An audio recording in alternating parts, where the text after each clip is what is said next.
السلام علیکم ورحمۃ اللہ۔ سوال آپ کا ہے عمر صدیق صاحب کا موقف سنیں۔ عمر صدیق صاحب کو سننے کی ضرورت نہیں ہے، نمبر ایک۔ السلام علیکم ورحمۃ اللہ وبرکاتہ۔ استاد محترم، اللہ تعالیٰ آپ کو جزائے خیر دے۔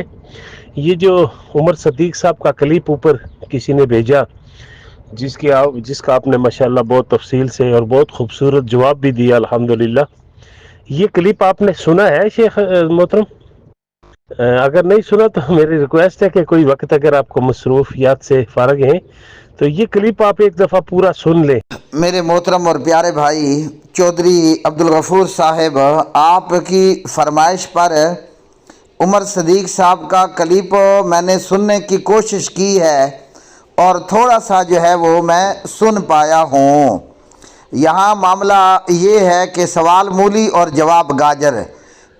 سب سے پہلی بات تو یہ کہ عمر صدیق صاحب نے صرف ایک بات کہی اور سامنے والے جو صاحب تھے جو بار بار اپنا سوال کر رہے تھے، اس بھائی کے سوال پر تسلی بخش جواب دینے کی بجائے عمر صدیق بھائی اپنی وہی بات جو ہے وہ بار بار ریپیٹ کر رہے تھے، نمبر ایک۔ اور نمبر دو یہ کہ یہاں معاملہ سوال مولی اور جواب گاجر، وہی مناظرانہ بات۔ اللہ اکبر، اللہ اکبر۔ تو کوئی عام آدمی اگر یہ پینترا نہ سمجھ پائے، جبکہ سمجھنے والے سمجھ جائیں گے۔ ہم جو ہے وہ خیر سے پروفیشنل مولوی ہیں اور مولوی کا پینترا بہت بہتر سمجھ سکتا ہے۔ تو گزارش یہاں پر یہ ہے، عمر صدیق بھائی نے کہا کہ جی بریلوی اور دیوبندی تو مسلمان ہیں، کافر تو نہیں ہے، اور بار بار یہی بات ریپیٹ کر رہے ہیں کہ بریلوی اور دیوبندی مسلمان ہیں، کافر تو نہیں ہیں۔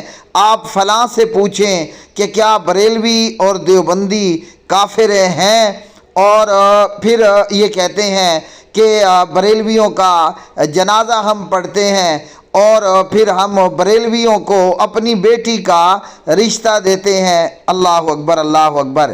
یہاں سب سے پہلی بات تو یہ ہے کہ عمر صدیق صاحب سے یہ سوال نہیں ہوا کہ بریلوی کو رشتہ دینا درست ہے یا نہیں، اور یہ بھی سوال نہیں ہوا کہ بریلوی کا جنازہ پڑھنا، اور یہ بھی سوال نہیں ہوا کہ بریلوی یا دیوبندی مسلمان ہے یا کافر ہے۔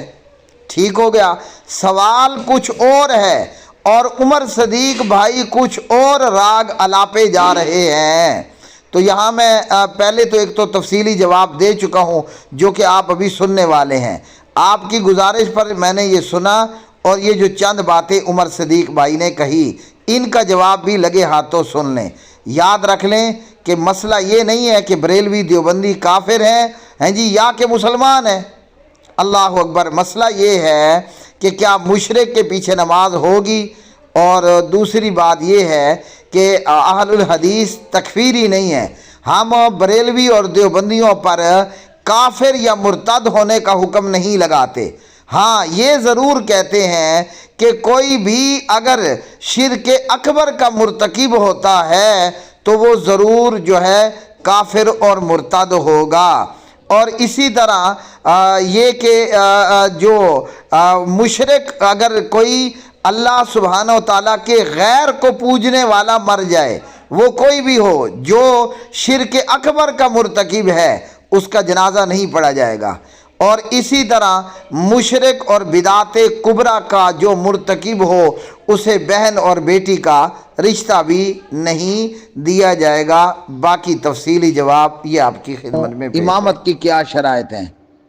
اور دوسرا سوال لے رہا ہوں، بریلویوں یا اہل شرک کے پیچھے نماز پڑھنا کیسا ہے؟ اور نمبر تین، اہل شرک کو اہل شرک کہنا کیسا ہے؟ سادہ سادہ جواب ہے میرے بھائی۔ امامت کی شرائط یہ ہیں کہ جو ہجرت میں پہل کرنے والا ہو، جو عمر کے اندر بڑا ہو، اور پھر جو قرآن کریم کا بہترین سے بہترین قاری ہو، قرآن صحیح پڑھنے والا ہو، نماز کے احکامات جو ہے وہ جاننے والا ہو۔ اور اگر جو ہجرت میں پہلے ہے لیکن قرآن کی قرات میں پیچھے ہے تو اس کو پیچھے رکھا جائے گا۔ عمر میں بڑا ہے مگر قرات قرآن میں پیچھے ہے، اس کو پیچھے رکھا جائے گا۔ جو عمر میں چھوٹا ہو اور قرآن کا بہترین قاری ہو، قرآن پڑھنا صحیح جانتا ہو، تو نہ بلوغت کی شرط ہے، نہ عمر کی شرط ہے، پھر نہ مہاجر ہونے کی پہلی شرط ہے، نہ بڑے ہونے کی پہلی شرط ہے۔ سب سے پہلے دیکھا جائے گا کہ نماز پڑھا سکتا ہے، قرآن کی قرات جانتا ہے۔ جیسے صحیح بخاری کے مطابق عمر بن سلمہ رضی اللہ تعالی عنہ چھوٹی عمر کے تھے، 6 یا 7 سال کے تھے، اے اللہ، ان کی بستی کے لوگ ایمان لے آئے اور انہیں ہی قرآن پاک سب سے زیادہ یاد تھا۔ تو اس بستی میں مسلمانوں میں بڑی عمر کے بزرگ لوگ بھی موجود تھے، لیکن کوئی قرات قرآن میں یا حفظ قرآن میں عمر بن سلمہ رضی اللہ عنہ کا مقابل نہیں تھا۔ تو یہ 7 سال کے بچے کو امام بنایا گیا۔ باقی روایات کے اندر یہ بھی ہے کہ عمر بن سلمہ غریب بندے تھے، غریب بچہ تھا، تو وہ جب نماز پڑھاتے تو ان کا سطر کھل جاتا۔ ٹھیک ہے، کسی نے کہا کہ اپنے امام کی سلوار کا، ستن کا، قمیض کا بندوبست کرو تاکہ اس کا سطر نہ کھلے۔ یہ تو ہو گیا یہاں پر مسئلہ آسان۔ دوسرا ہے کہ بریلویوں کے پیچھے نماز پڑھنا، الحمدللہ اہل حدیث علماء کا اور اہل حدیث کے علاوہ دیگر کا بھی یہ ہے، جیسے مفتی طارق مسعود صاحب ہیں، یعنی ہمارے اہل حدیث کے علاوہ باقی لوگوں کا بھی یہ ایک متفق علیہ موقف ہے، اہل شرک کے پیچھے نماز نہیں ہوتی۔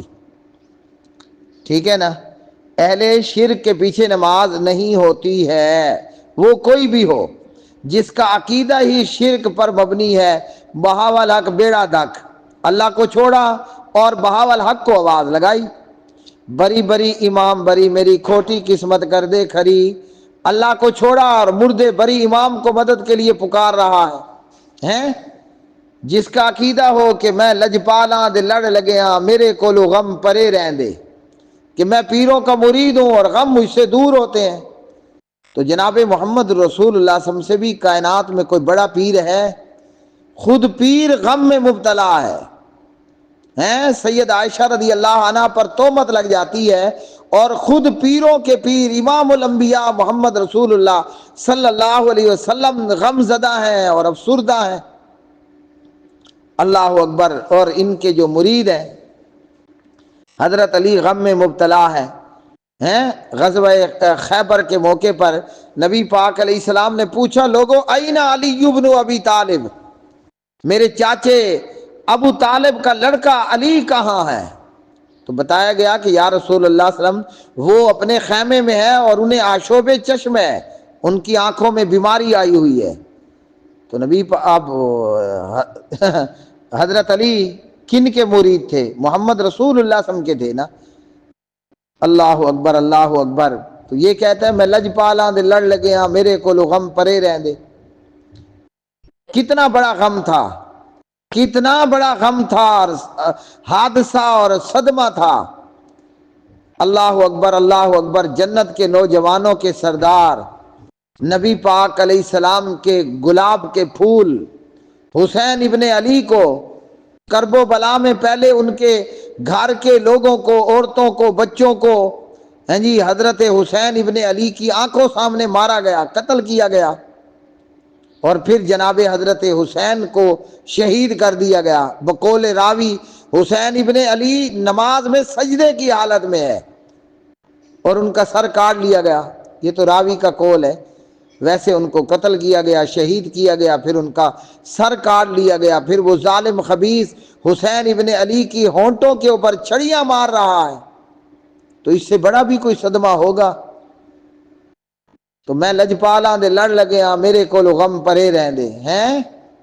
اللہ اکبر۔ تو یہ لوگ اہل شرک ہیں جی، اہل شرک کے پیچھے نماز بالکل نہیں ہوتی۔ نماز ہے نعوذ باللہ کوئی مخول سمجھے آپ نے؟ اب آپ کہو گے دلیل کیا ہے کہ اہل شرک کے پیچھے نماز نہیں ہوتی؟ ہوئے ہوئے ہوئے، ہمارا کہہ دینا بھی کافی ہے، دلیل بھی سن لو، دلیل پڑھ لو۔ وَلَقَدْ أُوحِيَ إِلَيْكَ وَإِلَى الَّذِينَ مِن قَبْلِكَ لَئِنْ أَشْرَكْتَ لَيَحْبَطَنَّ عَمَلُكَ وَلَتَكُونَنَّ مِنَ الْخَاسِرِينَ۔ ابن باز کہتے ہیں مشرک پیچھے نماز نہیں ہوتی، ابن عثیمین کہتے ہیں مشرک پیچھے نماز نہیں ہوتی رحمہم اللہ، صالح الفوزان کہتے ہیں مشرک کے پیچھے نماز نہیں ہوتی ہیں، محمد بن عبدالسلام بٹوی کہتے ہیں مشرک پیچھے نماز نہیں ہوتی، مبشر احمد ربانی کہتے ہیں مشرک پیچھے نماز نہیں ہوتی رحمہم اللہ تعالی۔ تو اللہ تعالیٰ نے سورۃ الزمر کے اندر فرمایا پارہ نمبر 24 کے اندر، اور البتہ تحقیق آپ کی طرف وحی کی گئی اور آپ سے پہلے پیغمبروں کی طرف بھی وحی کی گئی ہیں، وَلَقَدْ أُوحِيَ إِلَيْكَ وَإِلَى الَّذِينَ مِن قَبْلِكَ۔ وہ کیا وحی تھی کہ اگر آپ نے شرک کر لیا تو آپ کے سارے اعمال ضائع ہو جائیں گے، اور پچھلے پیغمبروں کو اللہ نے سورۃ الانعام میں بیان فرمایا وَلَوْ أَشْرَكُوا، اگر پیغمبر بھی شرک کرتے لَحَبِطَ عَنْهُمْ مَا كَانُوا يَعْمَلُونَ، ان کی نمازیں روزے سب ضائع ہو جاتے۔ تو مشرک کا کوئی بھی عمل قبول نہیں ہے، اور نہ آپ مشرک کے پیچھے نماز پڑھ سکتے ہیں جب اس کا اپنا قبلہ کعبہ ٹھیک نہیں ہے، آپ کی نماز کہاں سے ہونے لگی ہے؟ کیا اہل شرک کو یا بریلویوں کو ہم مشرک کہہ سکتے ہیں؟ جی ہاں ضرور کہیں گے۔ یہ جو میں نے آپ کو سنایا ہے تھوڑا بہت، ایک اور بھی ایڈ کر لیں۔ یہ ظالم کہتے ہیں کہ جو احد تھا آسمانوں میں وہ احمد بن کر زمین پہ اتر آیا، اور یہ ظالم کہتے ہیں ایک جھوٹی روایت لے کر، اے جابر اللہ نے سب سے پہلے اپنے نبی اپنے نور سے تیرے نبی کا نور پیدا کیا۔ لو اب بتاؤ مزہ آیا؟ اے جابر اللہ نے سب سے پہلے اپنے نور سے تیرے نبی کا نور پیدا کیا۔ قرآن کہتا ہے لم یلد ولم یولد، اور یہ کہتا ہے کہ اللہ نے اپنے نور سے تیرے نبی کا نور پیدا کیا، یعنی نبی اللہ میں سے ہے۔ یہی تو عقیدہ تثلیث ہے، یہی تو نصارہ کا عقیدہ ہے، یہی تو عزیر اور یہودیوں کا عقیدہ ہے۔ وقالت النصارى المسیح ابن اللہ ہیں، وقالت الیہود عزیر ابن اللہ، یہودیوں نے کہا کہ عزیر اللہ کا بیٹا، مطلب اللہ کا نور، اللہ میں سے۔ نصارہ نے کہا کہ عیسیٰ علیہ السلام اللہ ہے، اللہ کا بیٹا ہے، کہاں ہے نا۔